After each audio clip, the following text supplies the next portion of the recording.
Welcome back. Welcome in. This is Country Roads Confidential at earsports.com, a CBS sports podcast. I am Mike Casaza, welcoming in Chris Anderson. We're going to talk about a basketball weekend with a twist here, Chris. Big. The heck, it's a big game. Never mind the big opponent, but it's a big game for West Virginia. 0-2 in the Big 12, welcoming third-ranked Kansas and the whistle. Leave it at that. But secondary to that, the big transfer visit weekend here. Students kind of rolling back into campus. The semester starts next week. Big home basketball game, 6 p.m. start. So you can kind of get people into the game for the first half and go to dinner. It just kind of works out. And as you mentioned, transfer portal recruiting, that might be the priority for a lot of programs. And if you look at West Virginia, the roster and the work yet to be done, certainly true. And the indications are this may not be a splash weekend. Maybe we're wrong. I'm not sure. But smoke, fire, right? Not a lot of smoke. Where's fire? We'll see. But maybe everything is just being hidden very well, too. That could be good. As we roll into this weekend, Chris, with people rolling into town, as soon as today, right?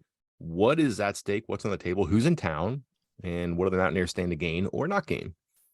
Yeah, to clarify, this could be a big weekend. And the only way it is a big weekend is by transfers. This weekend from the 4th through the 8th, technically the 4th through the 8th, are for visits by transfers only, not high school recruits. So you will not see high school recruits visiting campus, just transfers.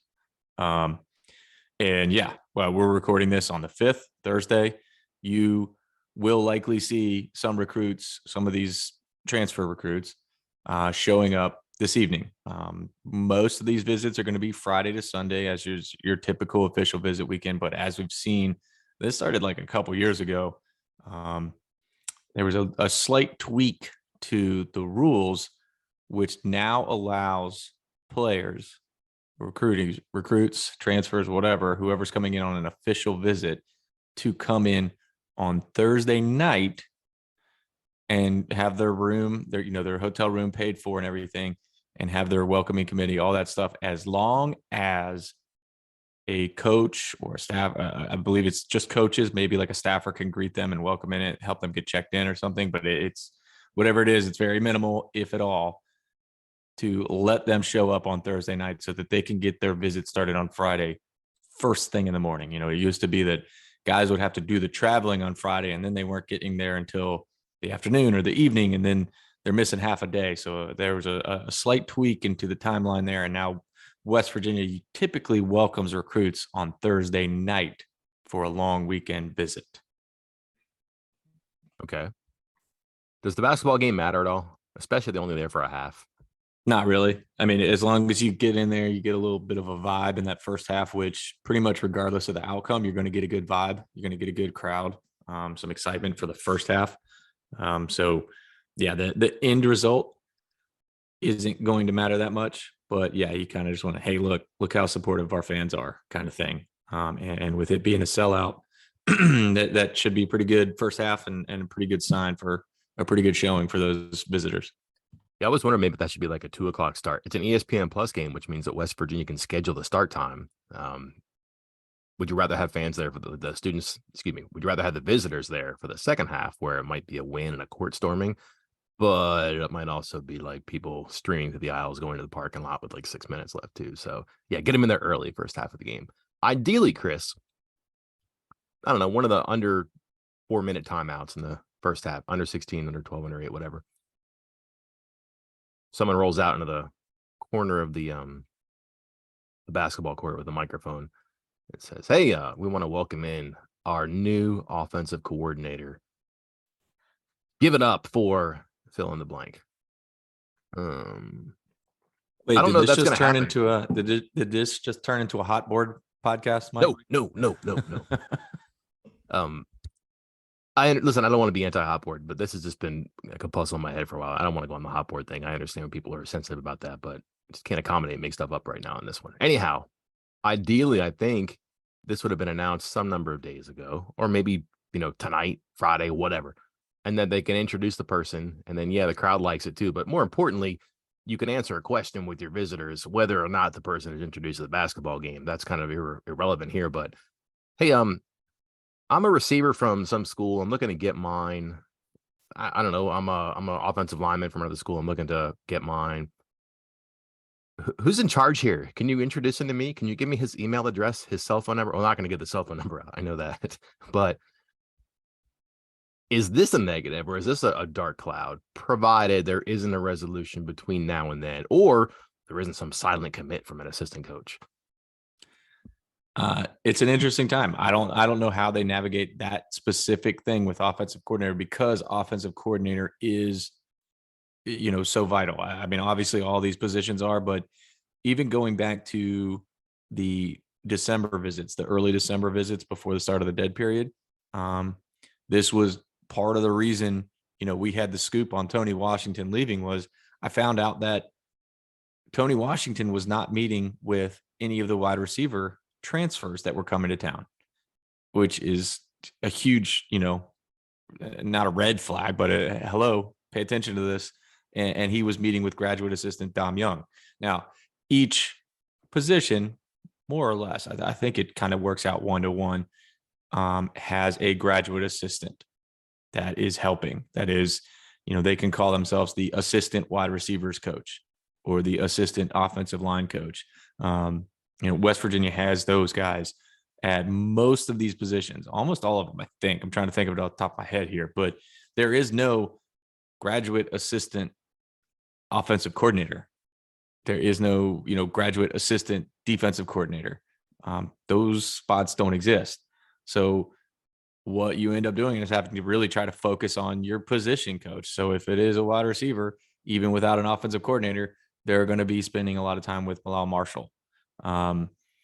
They're going to be spending time with Dom Young, the graduate assistant there.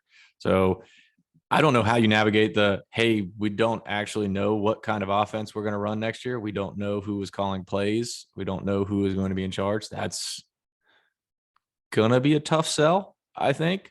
And yeah, I think you're going to have to just kind of turn around and fall back on, hey, we need people who can play, period. Doesn't matter the offense, just needs you on the field.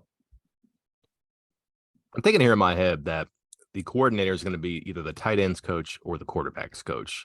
And that, provided that Sean Reagan comes back, I'm assuming for the moment, just for the purpose of conversation and the puzzle pieces that we have in front of us, that is the case. Matt Moore, Chad Scott, Sean Reagan all come back. But Chad Scott not going anywhere unless he wants to. Matt Moore probably not going anywhere unless he wants to. Reagan, I mean, I don't know. Again, why wouldn't I put him in the same pile right now too? So anyways, because Marshall he's not coordinator material yet, and he's a receivers coach. Scott is a running backs coach. Moore's an offensive line coach. Reagan's flexible. He can be a quarterbacks coach, especially with these quarterbacks. And he can coach tight ends because he has before. The two tight end, those two positions, Chris, they're really not going to be hitting in the portal weekend, correct? Like, they have their quarterbacks. They're pretty adamant about that. And they already have a tight end. I don't think they're going to be adding too much more to that room unless there's just a can't miss, in which case that person would probably be committing to who is in place or has been in place. I doubt very much an offensive coordinator is going to tilt the needle there. I'm not being apologetic here, but like, perhaps there's a world in which it's not that big of a deal because receivers coach, he's here. You're going to be playing in an offense that's going to look like blank. Neil Brown can explain that. And Neil Brown may be the coordinator too, for all we know, whether title or role, we'll see. But maybe this is just a sports writer thing where, because we think it should look a certain way and it doesn't look that way, I hate to say it, Chris, maybe we're not right. Maybe it's not that big of a deal. I disagree. Okay. That's what we do, right? No. I'm with you, because I think if you ask me to pick the positions where West Virginia is not recruiting in the transfer portal, Neil Brown came right out and said they are riding with the quarterbacks they got. So cross quarterback off, cross running back off. I mean, unless something drastically changes, that room is loaded. That is probably the room you feel best about right now. Would you even take a running back right now? Like, no, I would. If that dude from Ball State was like, "Hey Neil, I want to play for you," I don't know that I'd have room for him or need for him. I wouldn't either. I'd say I appreciate the interest, but no thanks. Can you play corner? No, okay. And then with the addition of Cole Taylor from LSU, tight end might be done. Again, that's not a position where they're going to be rolling out 3-4 guys. So with Taylor, you throw him in with Traylon Davis, and then you hope that the guys that you already have on the roster or are joining from this class can fill in behind those two guys. So I think quarterback, running back, tight end are done completely. And Mike linebacker, it's on the edge of being done. I think, unless whatever happens behind Koba, or if you think you're going to move Koba, whatever that is, maybe Mike is like the fourth one that might be done as well. So yeah, quarterback, running back, tight end, you're done. You don't have to worry about those kind of things.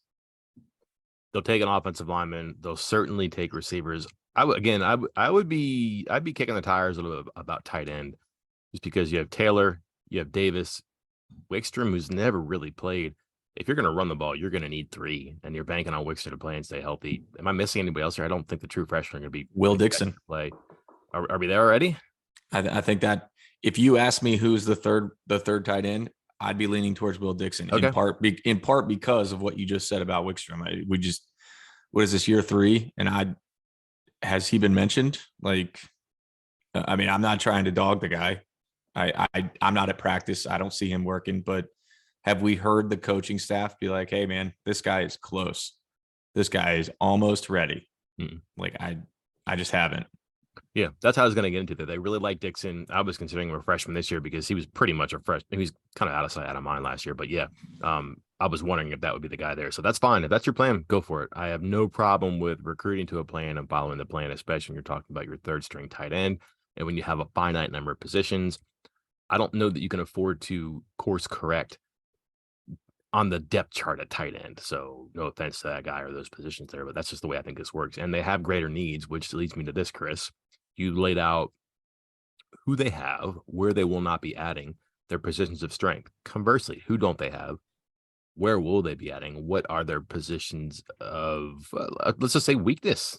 I was going to say positions of not strength, but obviously there are some weak spots on this roster here, whether it comes from the top of the depth chart, middle part, bottom. We'll see who they can supplement from the roster and maybe from outside right now, but it appears that it begins in the defensive backfield.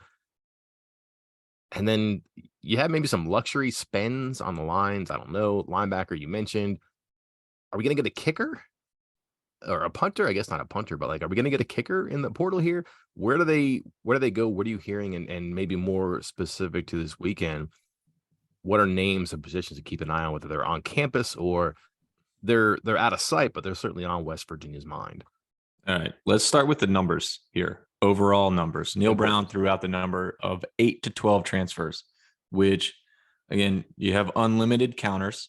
You can add unlimited amount of players up to the point of 85 total scholarships. Our current tracker says West Virginia is on pace for 79 scholarship players. That 79 includes the current class. It includes 2 high school commits who are committed but not yet signed. So keep that in mind. Those 2 are kind of, on the edge. And then 3 verbal commitments from transfers in Jashawn Polk, the wide receiver, Cole Taylor, the tight end, and Montre Miller, the cornerback. That gets you to 79. So add 6 more. Again, you add the 6, that's 9 transfers. That fits into the 8 to 12 that Neil Brown was talking about. Even if you lose those 2 high school commits, that's 11 transfers. Because my understanding and the way it was phrased to me is that basically every person out, whether it's a high school commit, not signing, or somebody from the program leaving by a transfer portal, every person out is 1 more person back in by a transfer. So yeah, that 8 to 12 sounds about right now. And that's going to be spread out kind of everywhere. You got 3 right now in Polk, Taylor, and Miller that I just mentioned. Let's start with Polk in the wide receiver room, because that might be it's either 1A or 1B for the biggest need. And I'll hear your arguments otherwise, but Polk is a return specialist commitment that can fill in as your 3rd or 4th receiver. And as long as everyone realizes that, and I believe the coaching staff realizes that, and they are recruiting as if they realize that, then that's great because you just got one of the best return men in the country and a guy who can fill in at depth at wide receiver. He will not be your wide receiver one. I am not expecting that. I don't think WVU is expecting that. And that's why I think you're seeing still a hard push at wide receiver, several new offers going out, a couple visitors. One already came to town in Nick Gardner from Cincinnati. That's a guy that I would keep a close eye on. But they are far from done at that position, I would say. Be hard to miss Nick Martiner. Yeah. Keep an eye on that guy. He's what, 6'6"? Yeah.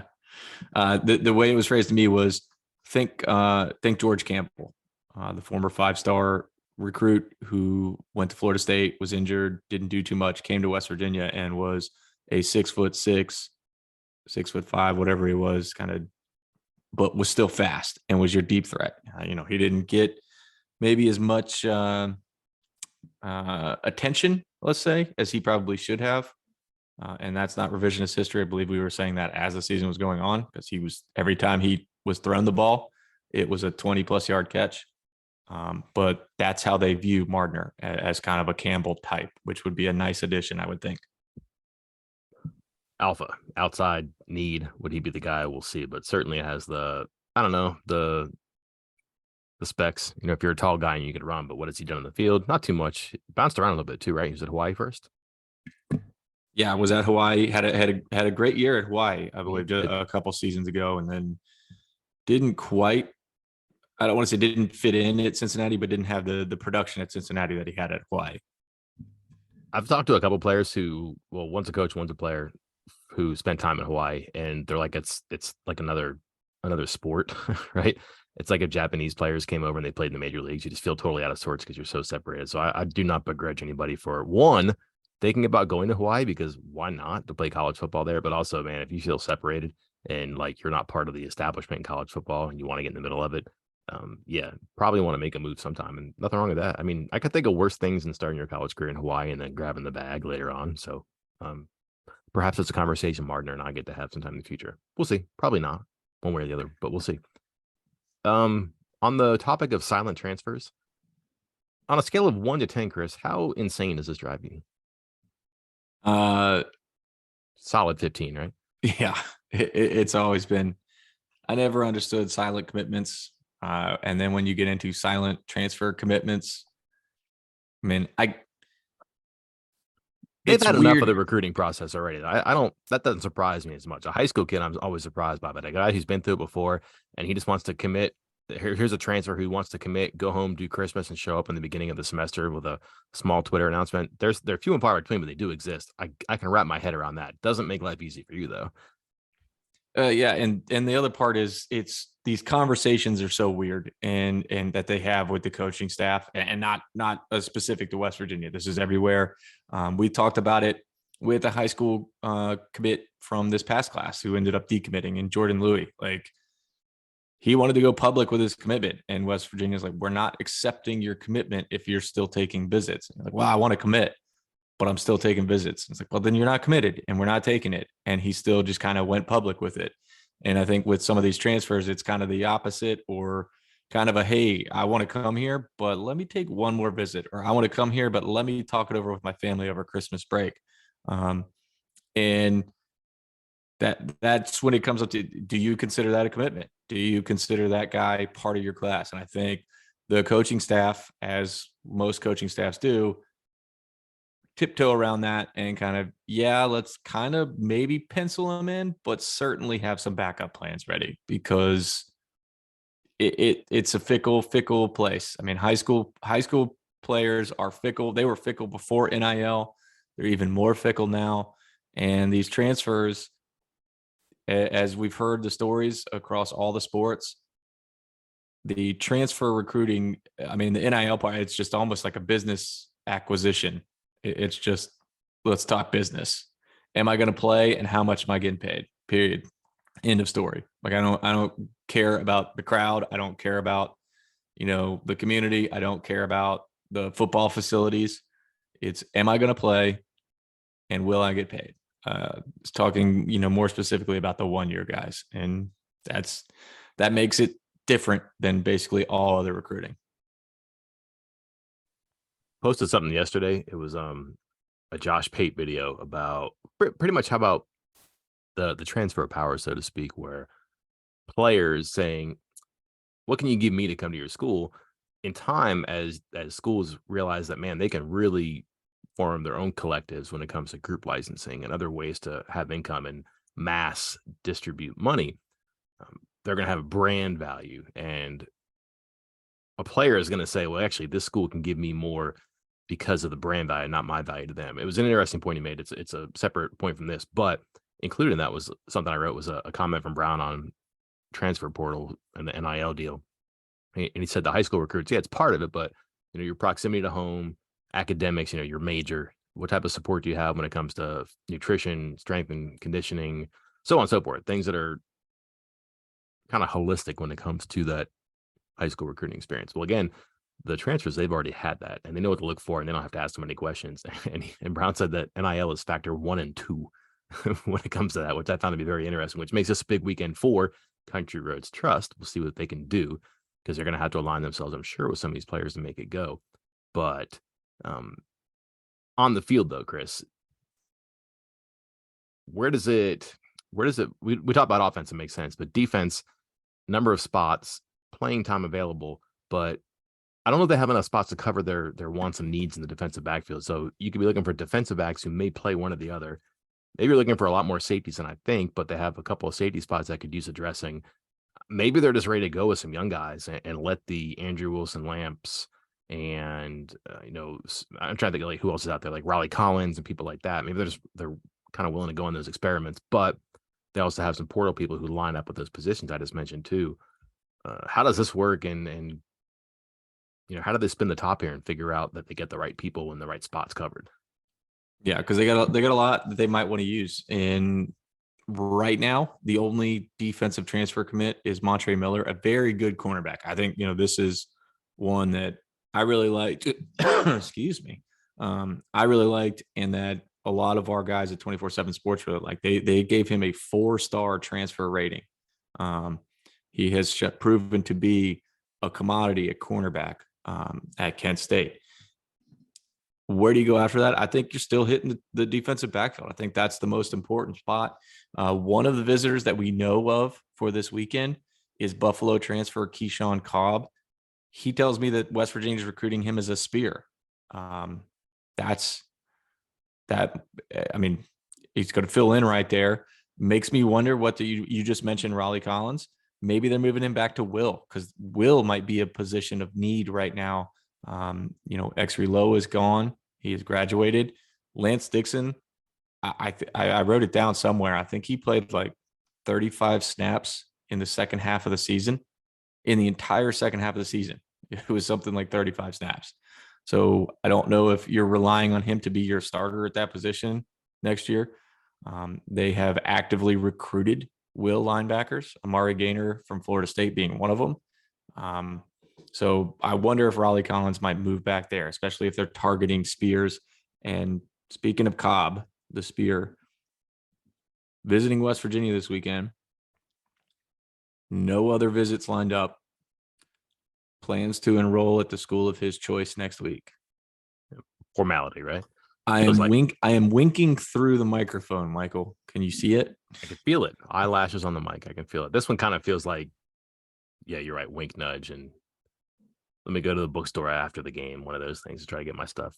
That one wouldn't surprise me. It looks like he's a good player too. He's played downhill a bunch and close to line of scrimmage. That could be the spirit. I think you're right about Collins too. I'm pretty sure that they had him, where they had him in camp was in a position that would just give him experience because he was going to get more snaps at spear in practice than he was at will, just because the way that the physicality and also like he wasn't going to be in front of Dixon and Lowe.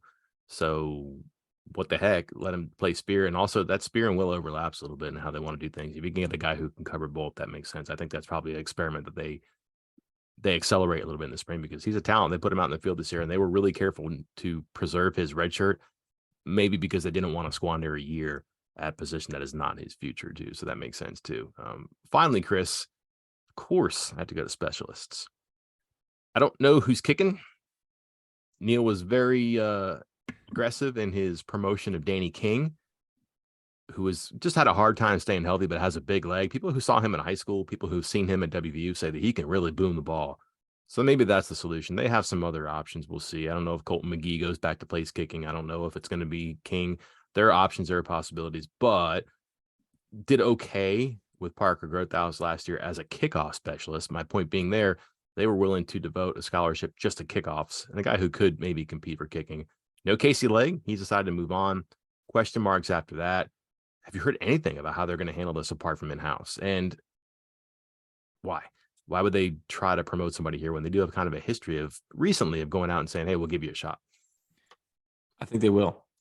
Neil Brown said maybe, during his press conference on signing day, said they'll think about it.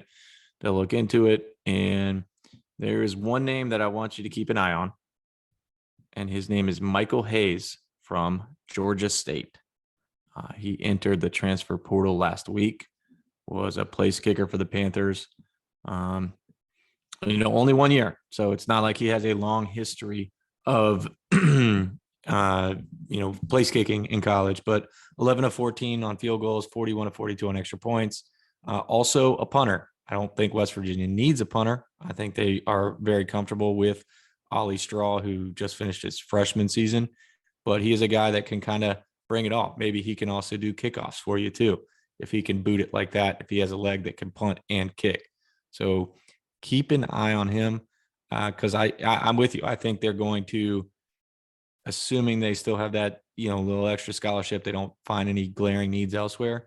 I think they're going to circle back around and say, hey, let's use that 84th or 85th scholarship on a kicker again. And as I said, when they signed Grothaus, I don't hate it. I mean, if you are down to your last scholarship, that final one, I would rather you use it on somebody who could contribute in some way right away than, a fourth string defensive lineman. So I'm with it if they go and use that last scholarship on a kicker, if they don't feel comfortable with Danny King, who, again, I've heard nothing but good things about Danny King. So maybe they decide to go with him. But I just feel like with Neil's comments and some of the things I'm hearing, they might sample the specialist transfer pool. I wonder if, I'm trying to think out loud here. Yeah, I guess so. What if Hayes is friends with Jamari Thrash? One of the best receivers in the Sun Belt from Georgia State into the portal. Little package deal. Maybe they're roommates. Maybe they carpool. Maybe they carpool. Maybe not. You know how we could solve these problems, Chris?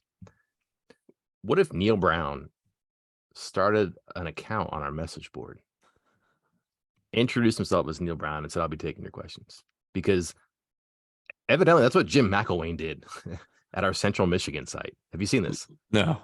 That's fantastic. Yeah. So he opened an account and was defending the program. Do you know what his screen name was? Tell me it was like Coach. No. Jim McElwain. And he just came out and said, this is Jim McElwain, and people aren't happy there. They were 4-8. And like Central Michigan's had, if you look at, they've had good coaches through the years. And he's not a bad coach. I mean, certainly a name. Brian Kelly, Butch Jones. I mean, they've had coaches through a number of years. So people do take that seriously. And I guess that he was kind of feeling the heat a little bit. So he opens an account under the screen name of Jim McElwain. And like people are like, is this real? So some of, I guess, the Chris Anderson of the Chippewas Insider site sent a message to their sports information person and said, hey, what's up? Somebody posing as Jim McElwain. And the SID said, if I had to guess, that's probably him. So that's not a denial, I guess. So evidently it's possible. My point being, precedent is set. Neil, you're welcome. Also, like kind of like eternally grateful to Neil, because remember we did that Q&A with us on our site. This is fantastic. I can't believe I didn't know about this already. Yeah, Neil did a Q&A with our site, like peak pandemic. Was like, well, I knew about that. I'm talking about the Jim McElwain thing. I know that. I figured you were kind of like multitasking here, but yeah, we did that before. So we do have a precedent, but I checked. Nobody on our board is named Neil Brown. So if Neil Brown wants to be Neil Brown, or if any other, like if they're a scouting person wants to have an account, like I checked, I'm not gonna say that person's name, but that person's name is not taken. So look, it's there. We can facilitate this and make it happen, and we can disperse all the nonsense and all the questions and all the mystery, and we can get the fact finding mission to completion here. Just thinking out loud here. What do you think? I love it. But here's the problem. This is like one of those TV shows or radio shows where now that we've mentioned it on the air, we have to go and like purchase the domain name or purchase the phone number so that it's legitimate. So now I got to go like create a Neil Brown username and lock it down for him with a fake email address just to save it for him. Okay. So we can preserve it. We can sell him the IP. We can sell him the IP. There you go. I tell him I'll give him a good deal if he wants to hop on. All right. Listen, someone there is listening. Please pass this along to him. Just put the earbuds in for the final 5 minutes of the podcast. He'll enjoy it, I'm sure. The stuff before it, he probably doesn't want to hear it, right? He keeps his head out of the social media and the digital media. So I get that. Sometimes bad idea. Maybe not here. That's up to them. But listen, advisors, advise them. We have the welcome wagon, the red carpet ready to go. We're here to help. And I'm all about it. And we're back on track of basketball. Bob Huggins players tomorrow morning. That would be Friday, 6 p.m. game against Kansas. Quickly, Chris. Thoughts on the Big 12 as a basketball conference? It's going to be tough all Bonkers. year long. It's going to be Bonkers. ridiculous. Bonkers. I got 1 minute here, real quick. Sure. One more minute on transfer stuff. Okay. Keep an eye on guys like Jordan Anderson from Bowling Green, Jordan Young from Florida, Thomas Harper from Oklahoma State, all guys who got offers and are talking about visits, but don't wish to say where they're going. West Virginia in contention for visits from all of them. Something else, guys are entering the portal every single day. It's changing. It's evolving. Just yesterday, there were about 15, 20 FBS players entering the portal. West Virginia offered multiple of them, including safety from Liberty, Robert Rahimi. And he's picking up offers all over the place. He's talking about visiting West Virginia. Stephon Johnson Jr., I don't think he's going to be on West Virginia's radar, but he's another one, again, like a standout freshman at Oklahoma State in the portal, available, 3 years of eligibility. That's going to continue over the next few days. I think the biggest wave was obviously last month, but I still think there's guys that are going to leak in there that West Virginia is going to kind of try to pounce on. So yeah, and the people who acted fast, when I say people, I mean the schools that acted fast and the players who acted fast, there's a wave of quality players who are going to have fewer landing spots in the destinations like West Virginia that do have room. And especially they come out this weekend with like some openings. It's not necessarily a negative thing. And I think you're going to see them probably pocket a few because not just after spring, Chris, but even before the spring. Like, what if guys do pop open and can get in? Like, maybe they can't be on campus for spring football. Maybe they could pull a growth house and take some online classes and make it work. So you're right. We think in some regard, this is a conclusion. Probably not. Soft deadline. We'll see how it goes. Anyways, we'll have this covered. I'll have my binoculars, be sending you screenshots and tips about who I see and what they look like. I'll also be covering the game. We got it all surrounded. Anything else, Chris? that's it. Let's wrap it up then. Until next time, I'm Mike Casaza. And I'm Chris Anderson. We'll talk to you then.